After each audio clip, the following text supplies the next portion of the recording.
طيب الله مساءكم أينما كنتم أيها السادة والسيدات. من الفضاء الإلكترية نحييكم ونقدم لحضراتكم نشرة أخبار هذا المساء.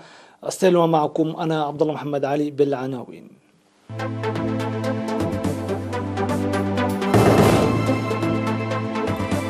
سعي للحفاظ على الثروات الطبيعية.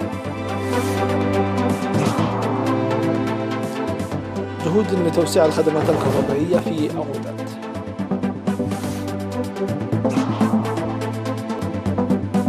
جهود للسيطرة على الأمراض الوبائية.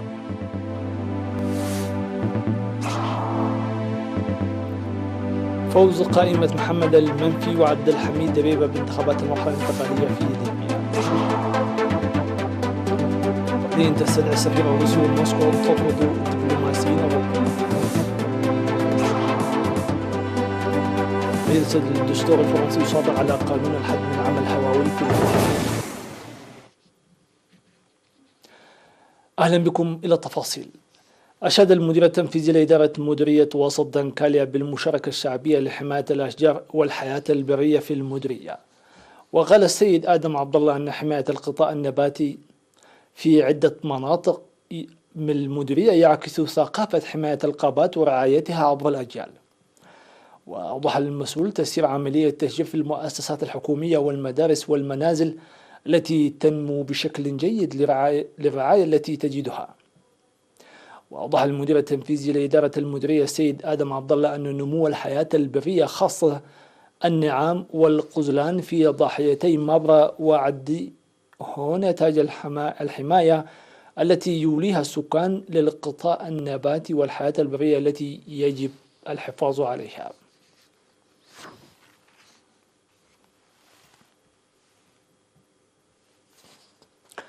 قال مسؤول خدمات الكهرباء في مديرية أغودات السيد كحساي قندر أن عملية مد خطوط الكهرباء في المديرية تسير بشكل جيد. وأوضح أن العمل جرى بموجب الخطة الموضوعة لإيصال الكهرباء إلى ضاحيتين في مديرية دقي و7 ضواحي في مديرية أغودات. وأشار إلى اكتمال العمل في ضاحية إدقرني لتحصل على الكهرباء مثل ضواحي عدردي وكرشملا وعد قسلاي. وسيتم إيصال التيار الكهربائي إلى الضواحي المتبقية قريبا. وأوضح سكان ضاحية إنقرني حصولهم على خدمات الكهرباء ل16 ساعة يوميا من محطة كهرباء أغودات، وذلك يسد حاجاتهم ويحسن من حياتهم.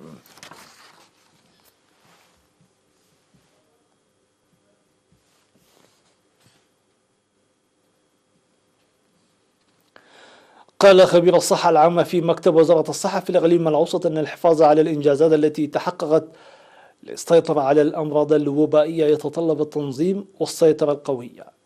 ودعا السيد نصر عبده بالسعي كافة الشركاء والإدارات لتعزيز دورهم في التوعية والتوجيه لخلق أوضاع الوقاية من الأمراض الوبائية، مؤكدا أن حملات نفير النظافة التي تجري 4 مرات في السنة في الإقليم تحقق نتائج مرضية.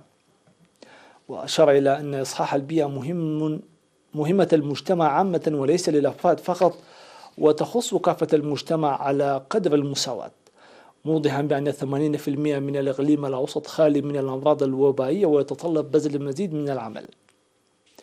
وذكر إصحاح بيئة 95% من ريف الإقليم الأوسط بإدخال أنشطة النظافة المجتمعية لدرء الأمراض الناجمة عن نقص النظافة.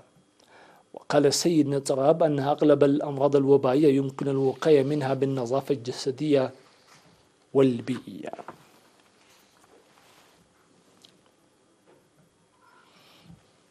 سيداتي سادتي، نتوقف مع فاصل ومن ثم نوافيكم بالأنباء العالمية، فتفضلوا بالبقاء معنا.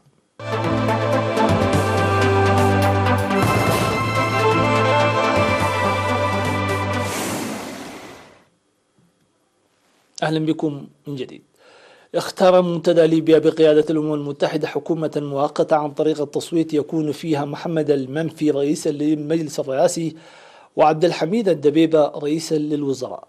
وفازت قائمتهما ب39 صوتا مقابل 34 صوتا لمنافسيهما رئيس برلمان الشرق عقيل صالح ووزير الداخلية المقيم في القرب فتحي باشاقة لمنصب رئيس الوزراء.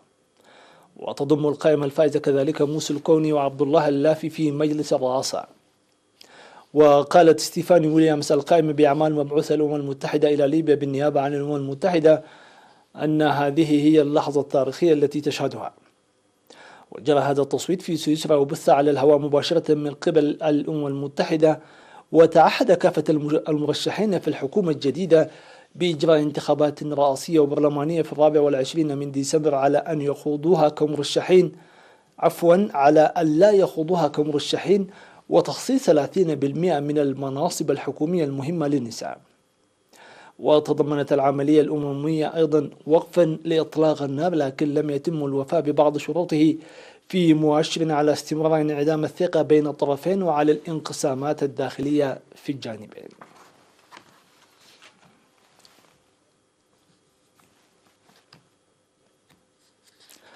استدعت وزارة الخارجية الألمانية السفير الروسي وتم إبلاغه بوضوح شديد رفض برلين للخطوة الروسية بطرد دبلوماسيين أوروبيين، كما حذرت برلين موسكو من مقبة الخطوة التي اتخذتها. يأتي هذا الاستدعاء بقرض إجراء حديث عاجل بعد طرد روسيا 3 دبلوماسيين ألماني وسويدي وبولندي، الأمر الذي اعتبرته المستشارة الألمانية أنجيلا ميركل في وقت سابق بغير المبرر. وكانت روسيا أعلنت طرد دبلوماسيين من ألمانيا وبولندا والسويد من أراضيها لاتهامهم بالمشاركة في مظاهرات داعمة للمعارض البارز المسجون أليكسي نافالني.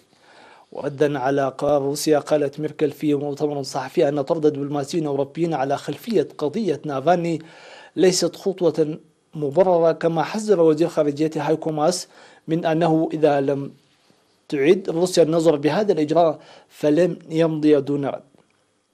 من جانبه ندد منسق السياسة الخارجية بالاتحاد الأوروبي جوزيف بوريل الذي يزور موسكو بقرار روسيا طرد 3 دبلوماسيين أوروبيين، داعيا إلى إعادة النظر فيه ورفض مزاعم قيام الدبلوماسيين الأوروبيين بأنشطة تتعارض مع وضعهم كدبلوماسيين أجانب.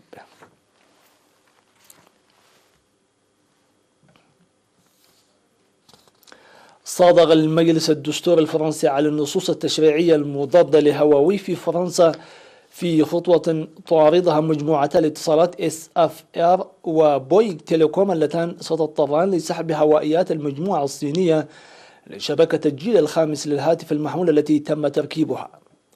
ويرى المجلس الدستوري أن المشروع أراد حماية شبكات المحمول من مخاطر التجسس والقرصنة والتخريب التي قد تنجم عن الوظائف الجديدة التي يوفرها الجيل الخامس للاتصالات المتنقلة. ومن أجل الحفاظ على مصالح الدفاع والأمن القومي، ولم تحظر فرنسا بشكل واضح أجهزة هواوي لنشر شبكة الهاتف المحمول المستقبلية، لكن الوكالة الوطنية للأمن المعلوماتي حدد بشدة من تراخيص التشغيل في نهاية أغسطس بموجب قانون صدر في الأول من أغسطس 2019. وتواجه هواوي إحدى الشركات الرائدة في العالم في مجالات معدات الجيل الخامس حملة تشنها الولايات المتحدة التي تشتبه في أن مجموعة الاتصالات العملاقة تقوم بالتجسس لحساب بكين. اكتشف فريق علماء مشترك من ألمانيا ومدغشقر ما قد يكون أصغر حيوان زاحف على وجه الأرض، وذلك أثناء قيامهم برحلة استكشافية في شمال مدغشقر. وقال علماء الحيوان من ولاية بافاريا أنهم اكتشفوا ذكرا وأنثى من حيوان الحرباء لا يزيد حجمه على بذرة عباد الشمس. وأوضح فريق العلماء أن طول ذكر بروكسيا نانا لا يزيد عن 13.5 ملم، ما يجعله الحيوان الأصغر من بين جميع الأنواع المعروفة من الزواحف البالغ عددها 11,500 نوع. وقال معهد الأبحاث أن أنثى الحرباء النانونية أكبر بكثير من الذكر، مشيرين إلى أن طولها الإجمالي يصل إلى 29 ملم. وأضاف المعهد أن العلماء لم يتمكنوا من العثور على عينات أخرى من الأنواع الفرعية الجديدة، وذلك على الرغم من الجهود الكبيرة التي أجروها. بهذا وصلنا إلى ختام هذه النشرة، وحتى جديد اللقيا تقبلوا أجمل التحيات وطبتم في أمان.